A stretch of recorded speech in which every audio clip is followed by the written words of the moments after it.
প্রশাসনের উদ্যোগে চলমান সংঘাতে বিভিন্ন স্থানে আটকা পড়া পর্যটকদের রাজধানীতে ফিরিয়ে আনা হয়েছে। সেনাবাহিনী, বিজিবি ও পুলিশের বিশেষ পাহারায় তাদের ঢাকায় পৌঁছে দেওয়া হয়। পরে সেখান থেকে নিজ নিজ গন্তব্যে রওনা হন তারা। ফেলেন স্বস্তির নিঃশ্বাস। এদের কেউ এসেছিলেন পরিবারের সাথে একান্তে সময় কাটাতে, কেউ বা নাগরিক কোলাহল থেকে মুক্তি পেতে ছুটে গিয়েছিলেন প্রকৃতির কাছে। কিন্তু চলমান সংঘাতে কক্সবাজারে আটকা পড়েন সবাই। অবশেষে প্রশাসনের উদ্যোগে শুরু হয় তাদের রাজধানীতে ফেরত আনার প্রক্রিয়া। প্রায় ৮০টি বাস ও ২০টি গাড়িতে অন্তত ২০০০ মানুষ রওনা দেন। বিশেষ নিরাপত্তায় থাকে সেনাবাহিনী, বিজিবি ও পুলিশ।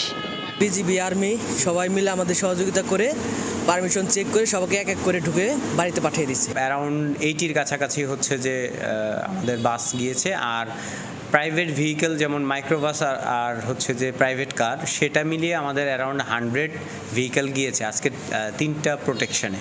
বান্দরবানে আটকা পড়া পর্যটকদেরও নিজ নিজ গন্তব্যে পৌঁছে দেওয়ার কার্যক্রম শুরু হয়। প্রথমে তাদের আনা হয় চট্টগ্রামের কেরানীহাট পর্যন্ত। পরে সেখান থেকে কক্সবাজারের পর্যটকদের সাথে সমন্বয় করে পৌঁছে দেওয়া হয় ঢাকায়।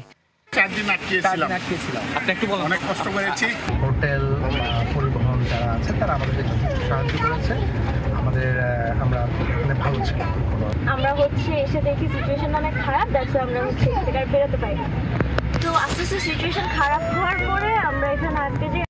দীর্ঘ যাত্রা শেষে রাজধানী সায়েদাবাদ পৌঁছায় আটকা পড়া পর্যটকরা। পরে নিজ নিজ ঠিকানায় রওনা হন তারা।